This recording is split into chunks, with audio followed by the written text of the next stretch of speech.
آخری ہے ہمیشہ ہمیشہ اللہ تبارک و تعالیٰ کا شکر ادا کرنا چاہیے۔ حضرات محترم، اسلام کا جو ہمیں اور آپ کو فیصلہ ملا ہے، یہ دو طرح کا تہوار اور دو پرو اور دو اسلامی تہوار اللہ تبارک و تعالیٰ نے ہمیں اور آپ کو اور ایمان والوں کو نصیب فرمایا، جس میں سے پہلا عید الفطر اور دوسرا عید الاضحیٰ۔ یہ عید الاضحیٰ کی نماز ہم اور آپ ادا کرنے کے لیے آئے ہیں، اور آج کے دن ملک ہندوستان کے اندر تمام لوگ، تمام اسلامی بھائی اور کلمہ پڑھنے والے ایک ساتھ یکجہتی کے ساتھ، اجتماعیت کے ساتھ کھڑے ہو کر کاندھے سے کاندھا ملا کر کے اپنی وفاداری کا اور اپنی اتحاد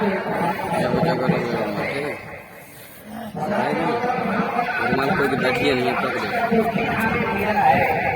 آج کا جو دن ہمیں اور آپ کو نصیب ہوا ہے، یہ بہت بڑے واقعے کی یادگار ہے کہ اللہ تبارک و تعالیٰ کے جلیل القدر پیغمبر حضرت ابراہیم علیہ السلام اور ان کے بیٹے حضرت اسماعیل ذبیح اللہ علیہ السلام دونوں باپ بیٹے کے بہت بڑی یادگار اور تعلیم کتابوں کی آواز کے اندر پڑی ہوئی ہے۔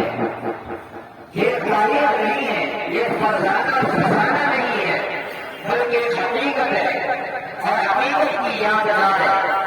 میرے دوستوں، ہم اور آپ جانتے ہیں کہ انبیاء علیہ السلام کو اللہ تبارک و تعالیٰ نے اس تمام صفات سے نوازا اور صفات کیا جو اور لوگوں کے اندر اللہ تبارک و تعالیٰ نے نہیں رکھا۔ ان میں سے ایک صفت یہ ہے کہ جس طریقے سے یہ امت سوتی ہے، سونے کی صفت ہے، انبیاء علیہ السلام کے اندر سونے کی صفت ہے، لیکن انبیاء علیہ السلام کا سونا الگ تھا اور نبی کا سونا الگ ہے۔ کیوں؟ اس لیے کہ امت جب سوتی ہے تو امت کی آنکھیں بھی سوتی ہے اور دل بھی سوتا ہے، لیکن خدا کی قسم انبیاء علیہ السلام اگر سوتے ہیں تو ان کی آنکھیں صرف سوتی ہے، ان کا دل نہیں سوتا ہے، بلکہ وہ جاگتے ہیں۔ صحیح بخاری کے اندر روایت موجود ہے کہ حضرت پیغمبر رسول اللہ صلی اللہ علیہ وسلم کے بارے میں جب کسی نماز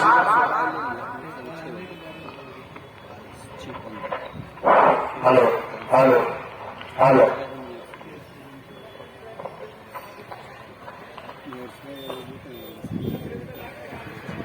آپ تمام حضرات سے گزارش ہے کہ اگر میری آواز آپ تک پہنچ رہی ہے تو وقت بڑی تیزی سے گزر رہا ہے، آپ بھی اپنے قدم کو ہاتھ میں لائیں، تیزی میں لائیں اور عیدگاہ پہنچے، کیونکہ بار بار آپ کو اعلان کے ذریعے بتایا جا چکا ہے کہ 6:45 پر انشاءاللہ نماز ادا کی جائے گی۔ ابھی 6:37 ہو چکا ہے، لہٰذا تمام حضرات تیزی کے ساتھ عیدگاہ پہنچے، انشاءاللہ وقت پر نماز ادا کی جائے گی۔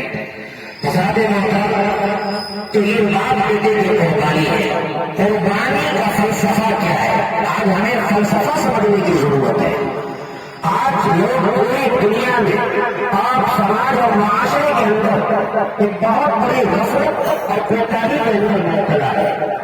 لوگ یہ کہتے ہیں کہ پورے سال ہم گزارتے ہیں، اگر آپ سوچ کیجیے گا، دیکھیے گا تو معلوم یہ ہوگا کہ پورا سال وہ گزار دیتے ہیں۔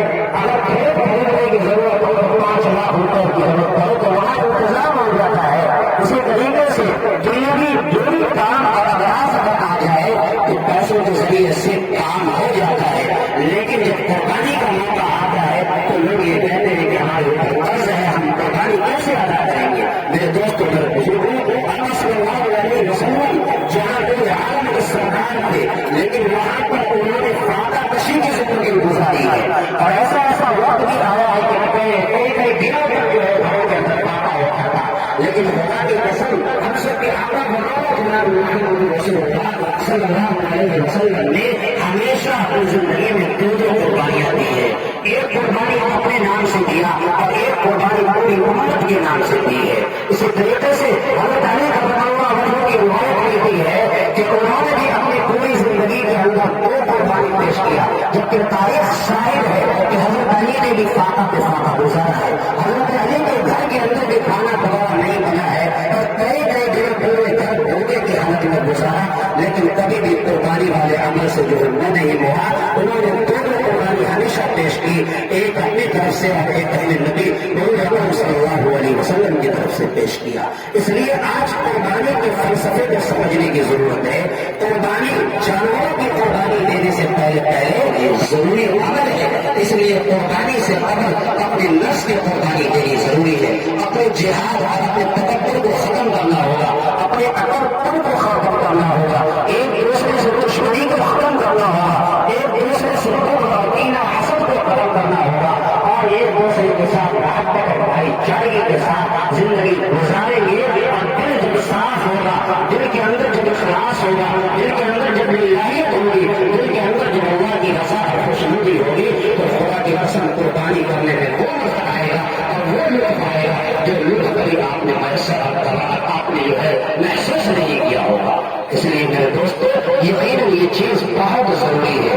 اس لیے آپ تمہارے حضرات صرف ایک مرتبہ میں بڑی ادب کے ساتھ گزارش کرتا ہوں کہ اگر آپ حضرات اگر راستے کو مل رہے تو اپنے قدم کو حرکت میں لائے، تیزی میں لائے، آپ یہاں پہنچے. انشاءاللہ بہت جلد ہونے والا ہے اور نماز کی ادائیگی ہوگی. اور پھر اس کے بعد ہم اور آپ جو آج کے نزدیک سب سے پسندیدہ عمل ہے قربانی والا عمل، جسے ہم اور آپ کریں گے. میرے دوستوں قربانی نہ کرنے کے بارے میں اللہ کے رسول صلی اللہ علیہ وسلم کی بہت سخت دلیل آئی ہے. انہوں نے فرمایا کہ روایت موجود ہے ابن ماجہ کی من وجد ساعة فلم يزعها فلا يقربن مصلانا، کہ اگر جو شخص استطاعت کے باوجود اور قربانی نہیں کرتا ہے تو وہ میرے عیدگاہ کے قریب مت آئے. میرے عیدگاہ میں آنے کا وہ حق نہیں ہے کہ سارے دنیا کا کام اور کاج آپ آسانی کے ساتھ پورا کر لیتے ہیں. آپ اپنے گھریلو زندگی کے تمام ضروریات پوری کر لیتے ہیں، آپ اپنے ضروری زندگی کے علاوہ ضروریات بھی پوری کر لیتے ہیں، لیکن اب قربانی کا موقع آتا ہے تو بہت سے حضرات یہ سوال پوچھتے رہتے ہیں کہ قرض لے کر کے قربانی کرنا کیسا ہے. میرے دوستوں میرے بزرگوں، جس دنیا کا سارا کام کاج قرض لے کر کے کرتے ہیں، اسی طریقے سے قربانی بھی ایک عمل ہے. اور دنیا کا کام کرتے ہیں تو اس امید پر کرتے ہیں کہ اگر میں فلاں شخص سے قرض لوں گا تو آج یا ایک مہینہ دو مہینے کے بعد اسے ادا کر دوں گا. اسی طریقے سے قربانی کو بھی آپ قرض لے کر کے ادا کر سکتے ہیں اس امید کے ساتھ کہ میں اس قرض کو ادا کرنے پر ایک دو ماہ کے اندر قادر ہو جاؤں. اس لیے میرے دوستوں یہ قربانی والا عمل بہت زیادہ پسندیدہ عمل ہے. اور آج کے نزدیک اللہ تبارک و تعالیٰ کو سب سے زیادہ پسندیدہ اگر کوئی عمل ہے، سب سے زیادہ رغبتی والا اگر کوئی عمل ہے تو وہ قربانی ہے. قربانی کے علاوہ کوئی عمل نہیں ہے. اگر یہ حدیث کو جب سنا جاتا ہے تو بہت سے لوگوں کے ذہن میں اعتراض ہو رہا ہے کہ جو فرض نمازیں ہیں، جو روزمرہ کی نمازیں ہیں، کہ اس سے بھی زیادہ اہمیت قربانی کی پڑ گئی. نہیں، بلکہ قربانی والا عمل جو سال میں ایک بار نصیب ہوتا ہے، یہ عمل اللہ تبارک و تعالیٰ نے پسند فرمایا ہے. اس سے پسند فرمانے سے ایسا نہیں ہے کہ ہمارے نزدیک نماز کی اہمیت ختم ہو جائے گی. نماز کی اہمیت جو ہے اللہ تبارک و تعالیٰ نے شریعت اسلام میں بہت بڑی عبادت قرار دیا ہے.